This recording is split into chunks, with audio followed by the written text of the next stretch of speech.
Start করি। ওকে, so अच्छा, M I audible guys, যারা অনলাइन আছো? हाँ सर। अच्छा अच्छा, ठीक है। सो हम लोग बात कर रहे थे एडीडीएस के बारे में। तो एडीडीएस हम लोग को एक ऐसा सर्विस प्रोवाइड करता है जो अभी बोल रहा हूँ, जो ऑब्जेक्ट के बारे में। ऑब्जेक्ट, एक ऑब्जेक्ट का एक नाम होता है, माने ऑब्जेक्ट क्या है। ऑब्जेक्ट जैसे कि सोचो कोई यूजर हो गया, कोई ग्रुप हो गया, कोई कंप्यूटर हो गया, कोई प्रिंटर हो गया, कोई एनी रिसोर्स, कोई शेयर फोल्डर हो गया, ओयू हो गया, ये सब कुछ का, ओयू माने ऑर्गेनाइजेशनल यूनिट है। तो ये सब कुछ का एक काम होता है, और ये इसका नाम क्या है, ये यूजर है, और इसका काम क्या है, ये इसका एट्रीब्यूट है। तो definition is who it is and what it can do is known as the attribute or features. So in ADDS, these all features attributes are maintained on the central server, जाके हमरा domain controller बोली। ये आपको एक searchable hierarchical directory method देता है। किस लिए? ताकि आप अपना कंपनी में डिटेल कॉन्फ़िगरेशन, सिक्योरिटी सेटिंग्स, पूरा management, authentication, authorization, managed access एक जगह से बैठ के कर सको। So that is the main function of ADDS. প্রথম তিনটে পয়েন্ট আমরা লিখব, এই তিনটে। খুব সুন্দর একটা কোশ্চেন আছে এখানে, এটা কোশ্চেন লেখো। why active directory is called active, বা why ADDS is called as active। क्वेश्चनটা দুটো ফর্ম আছে। यदि अगर ओल्ड कोई इंटरव्यूअर है जो आपको सवाल पूछ रहे हैं एक्टिव, वो आपको ये पूछेंगे why active directory is called as active. क्वेश्चनটা এটাও লেখো, why active directory is called active. Active क्यों? ये तो डायरेक्टरी सर्विस है, बट ये एक्टिव क्यों है? Why active directory is called active. Question का another form is that why ADDS is called active. এটাও লিখে রাখো, और করে লেখো why ADDS is called as active। দুটোই লেখ, দুটোই লেখ, তাহলে বলবি এই প্রশ্নটা তো পড়িনি। why ADDS is called active হয়েছে, आंसर লেখো। it is a dynamic system, इसका आंसर में लिखना है it is a dynamic system, it is a dynamic system that constantly updates information, that constantly updates information, that constantly updates information and replicate changes, and replicate changes across the network, replicate changes across the network।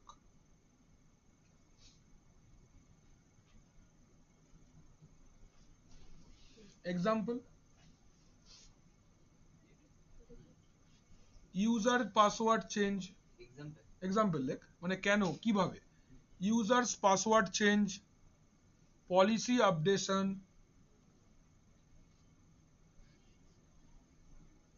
Application update,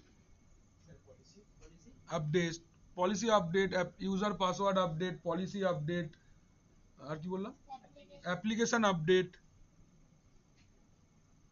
full stop. মানে একটা example नाओ কি, একটা example सोचो कि आपके पास में एक जीमेल अकाउंट है, आपने अभी पासवर्ड चेंज किया, क्या इमीडिएटली दूसरा जहां पे भी आप लॉगिन कर रहे हो वहां पे वो पासवर्ड चाहिए, चाहेगा ना, है कि नहीं? वो बोलता है कि नहीं नहीं ये पासवर्ड तो और नहीं चल रहा है। तो ये बैकग्राउंड पे इमीडिएटली रेप्लिकेट हो गया। कैसे हुआ? एक्टिव है इसलिए। अगर एक्टिव नहीं होता आपको मैनुअल हर जगह पे जाके चेंज करना पड़ता। एक्टिव है तो रेप्लिकेशन भी एक्टिव है। whatever is done is will be replicated everywhere where is required। Active है मतलब जो जो जगह पे रेप्लिकेट होना चाहिए वो सब जगह पे रेप्लिकेट होगा, ऑटोमेटिक होगा। आपको कुछ भी बटन दबाने का कहानी वेट नहीं करेगा। ये आपने एक जगह पे चेंज किया, ऑटो अपडेट बाकी सब जगह पे हो जाएगा। आपके पास 10 डिवाइस हो सकता है, आपने एक में जीमेल का पासवर्ड चेंज किया, वो सब में इमीडिएटली आपको बोलेगा कि नया पासवर्ड हुआ है, दो, नहीं तो हम आगे नहीं जाने देंगे। तो कैसे पता चला दूसरा डिवाइस को कि हाँ सच में पासवर्ड चेंज हुआ है? बैकग्राउंड पे इमीडिएटली चेंज हुआ है, इसलिए চেঞ্জ রেপ্লিকেট हुआ है, इसलिए তাই এটাকে আমরা অ্যাক্টিভ বলবো। ঠিক আছে, নেক্সট বলতে পারি। নেক্সট, এবার ये जो एडीडीएस है, it is kind of A team game. ADDS जो है ये एक साथ में बहुत सारा लोग हमको एक मल्टी क्विजिंग रेस्टोरेंट का बिजनेस या सर्विस देगा। ठीक है, एक मल्टी क्विजिंग रेस्टोरेंट का मैं किस लिए एग्जांपल दिया? मल्टी क्विजिंग रेस्टोरेंट मतलब ये एक ऐसा रेस्टोरेंट है जहां पे कोई भी टेस्ट का आदमी जाके बिना खाना खाए आ ही नहीं सकता है। मल्टी क्विजिन मतलब different different cuisines are available. Cuisine माने কি? অপশন।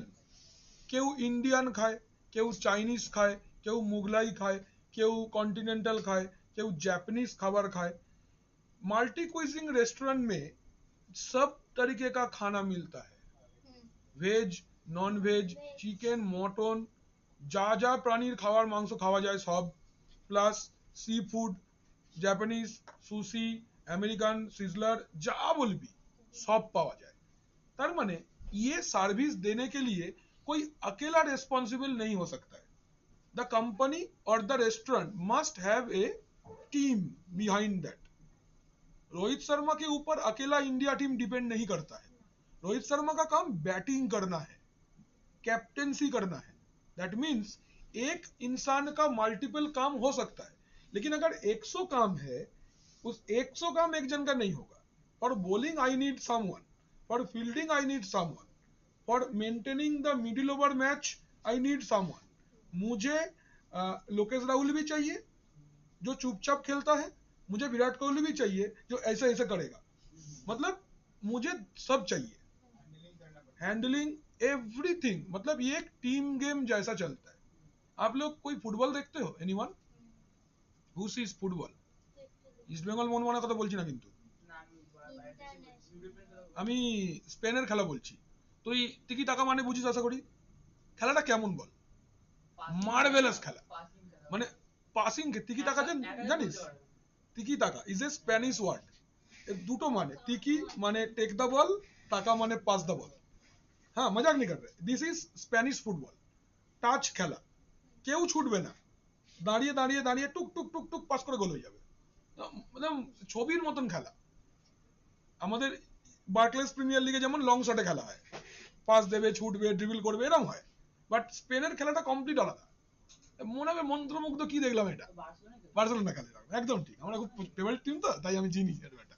যাই হোক, सो এখানে কি হয়, हर एक प्लेयर का एक एग्जैक्ट काम है। तुमको इसको पास करना है, आगे छोड़ दो। तुमको दौड़ना नहीं है, तुमको पास करना है, उसका पास करना है, पास पास पास पास गोल हो जाएगा। खूब বেশি ছোটে না কেউ, कोई नहीं ज्यादा दौड़ता है, आराम से चुप टुक टुक टुक করে पास করে বেরিয়ে चले जाएगा।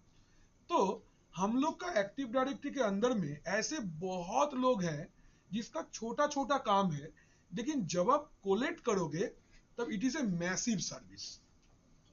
ओके, सो ये जो कंपोनेंट होंगे, ये कंपोनेंट को हम लोग दो पार्ट में डिवाइड करते हैं। एक एक कंपोनेंट मतलब जितने सारे कंपोनेंट है उसको अगर हम लोग ब्रॉडली क्लासिफाई करेंगे तो ये दो टाइप में आता है।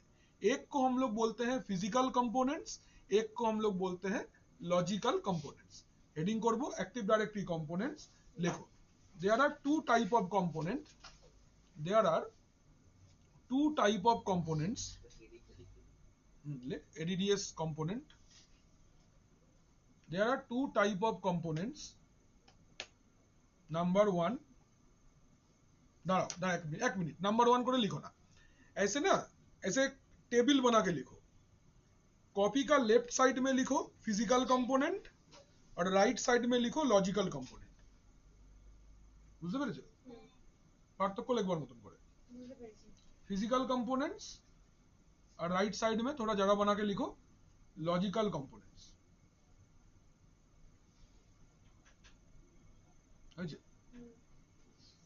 তাহলে আগে ফিজিক্যাল কম্পোনেন্টের আন্ডারে 1 2 3 4 করে লেখো। फिजिकल कंपोनेंट के अंदर domain controller number 1, domain controller physical है, आगे फिजिकलটা বলে দিচ্ছি, पहले फिजिकल बताते हैं। Domain controller number 2, data store number 3, global catalog server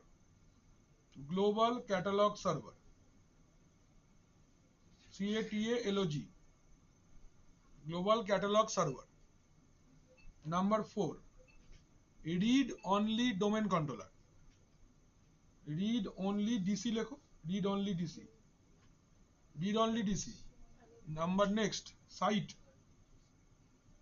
SITE site. Number next subnet.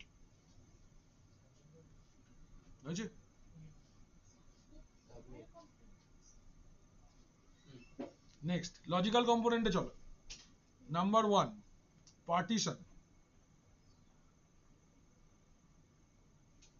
Number 2, schema SCHEMA schema. Number 3, domain partition schema domain. তারপর ডোমেন ট্রি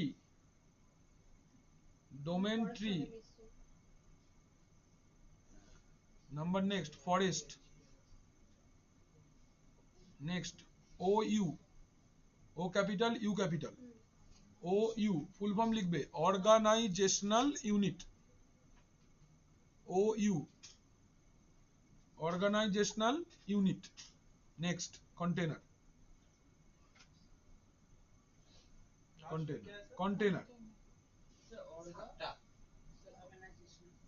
অর্গানাইজেশনাল ইউনিট হয়েছে, লিস্ট হয়ে গেছে। হেডিং করব আমরা ফিজিক্যাল কম্পোনেন্ট।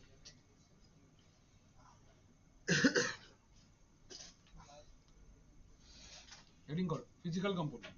এবার 1 by 1 physical component আমরা পড়ব। Physical component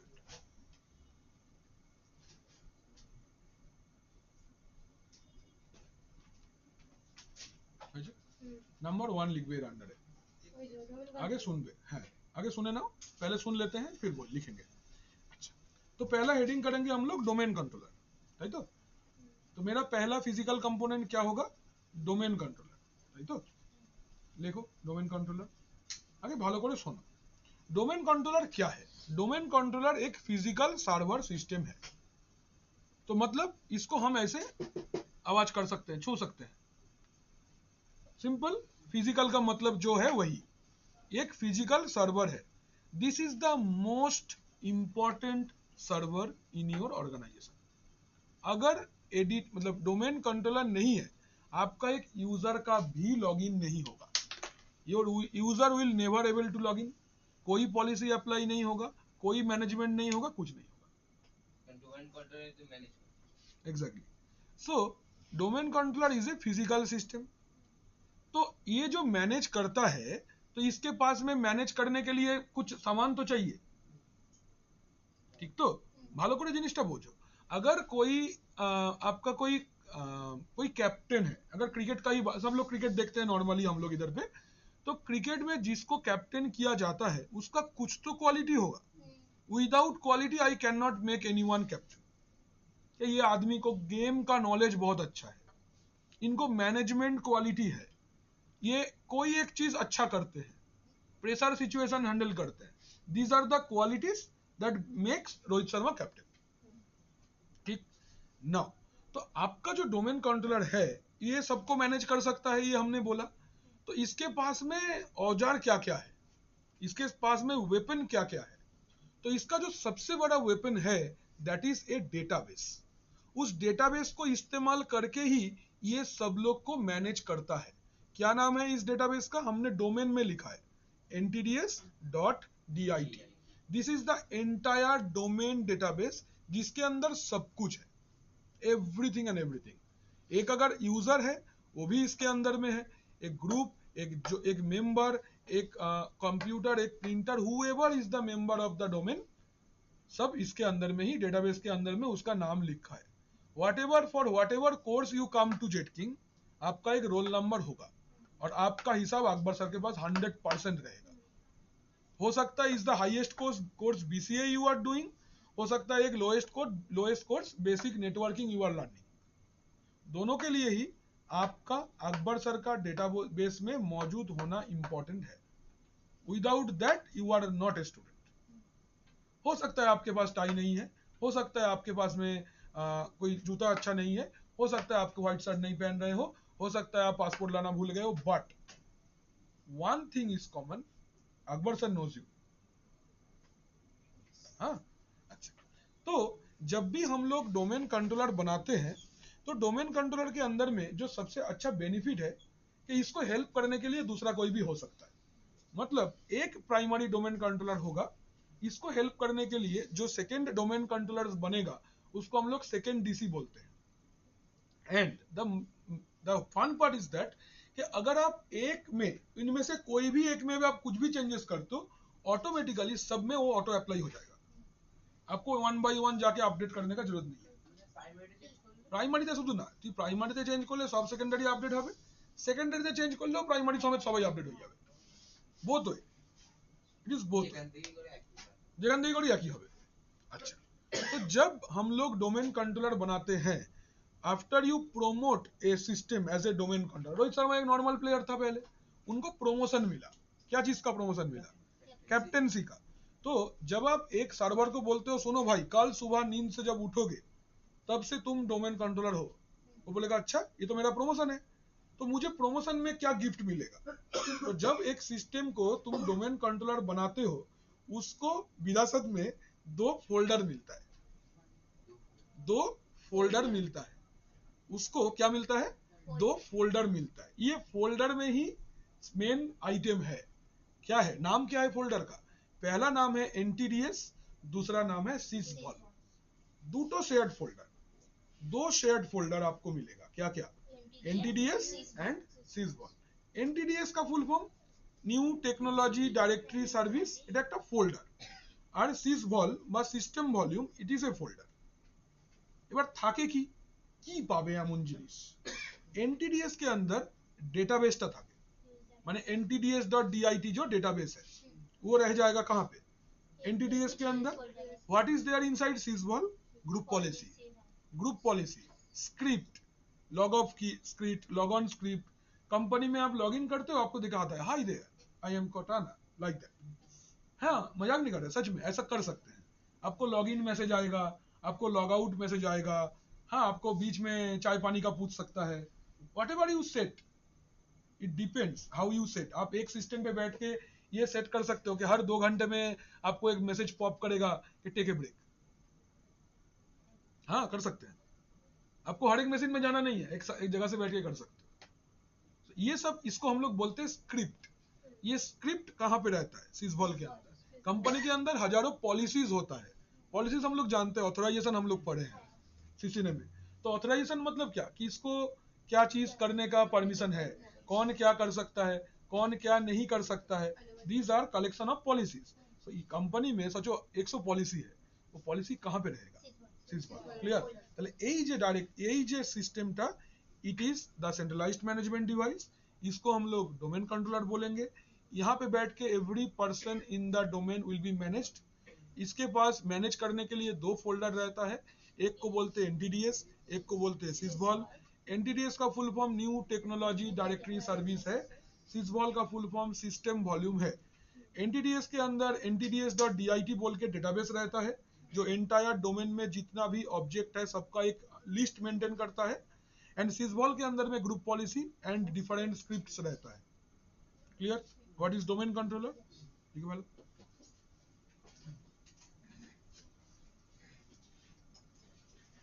चलो नेक्स्ट আসছি ডেটা স্টোর। এবার আসছি ডেটা স্টোর। নেক্সট টাইপ মানে নেক্সট কম্পোনেন্ট হচ্ছে ডেটা স্টোর। डेटा स्टोर की जिनिस, डेटा स्टोर किच्छु ना, ये जो दोनों फोल्डर, ये जो दोनों फोल्डर है ना एनटीडीएस और सिसवॉल, ये दोनों को ही हम लोग मेनली डेटा स्टोर बोलते हैं। तो ये कोई अलग कंपोनेंट नहीं है, ये डोमेन कंट्रोलर के अंदर में जो हार्ड डिस्क में एक्चुअली रहता है वो हार्ड डिस्क आपका डेटा स्टोर है। डोमेन कंट्रोलर तो एक कंप्यूटर है, उसके अंदर एक हार्ड डिस्क है, हार्ड डिस्क के अंदर फोल्डर है, वो फोल्डर के अंदर में डेटाबेस रहता है। तो ওই যে হার্ড ডিস্কটা ওটা তো ফিজিক্যাল, দ্যাটস ওয়াই ও ডেটা স্টোরটা ফিজিক্যাল, দুটো ফোল্ডারই হচ্ছে एग्जैक्टली डेटा स्टोर। এবার এই দুটো डेटाबेस, ये जो दोनों डेटाबेस है, माने ग्रुप पॉलिसी का डेटाबेस और एनटीडीएस का डेटाबेस, ये बनाने के लिए माइक्रोसॉफ्ट जेट डेटाबेस टेक्नोलॉजी बोल के एक टेक्नोलॉजी यूज करता है। ये ऑटो जनरेट होता है, आप जैसे ही डोमेन कंट्रोलर बनाओगे एक रेडीमेड डेटाबेस बन जाएगा। कैसे? By using Microsoft jet database technology. और ये रहता कहाँ पे है? सी कोलन विंडोज के अंदर में एनटीडीएस, এটা হলো ব্যাপার। লিখে ফেলো ডেটা স্টোর, তাড়াতাড়ি লেখো। গ্লোবাল ক্যাটালগটা সবচেয়ে মজার, একটা বলি ग्लोबल कैटलॉग टाइम बोल चीज सुनो भालो करे। ग्लोबल कैटलॉग ना बड़ा मजेदार चीज है। कैसे? अच्छा देखो, सब लोग बचपन से हम लोग जू गए हैं, एवरीवन, कोई ना कोई जू तो गए ही हो, कोलकाता वाला या कोलकाता के बाहर में कहीं, है ना? अच्छा, जू में अंदर जाके पहले टिकट काटने के बाद आपको चेकिंग किया जाता है। चेकिंग करने के बाद आपको पहला क्या चीज देखने मिलता है बताओ, सोच के बताओ। ঠিক আছে ঠিক আছে ঠিক আছে, मैप, करेक्ट। फास्ट আমরা দেখতে पाई হচ্ছে मैप। यहाँ से 5 कदम चलेंगे तो घड़ियाल दिखेगा, है ना? यहाँ से 10 कदम बाया तरफ तो शेर वेट कर रहा है आपका, है ना? ये सुन ना, তাই তো নাকি? এখান থেকে সোজা ছুটে চলে গেলে একটা সিংহ দাঁড়িয়ে আছে। तो अगर सोचो, नाउ थिंक दिस वे, अगर ये मैप नहीं है तो क्या आपका जानवर नहीं दिखेंगे? दिखेंगे तो जरूर, लेकिन क्या प्रॉब्लम होगा?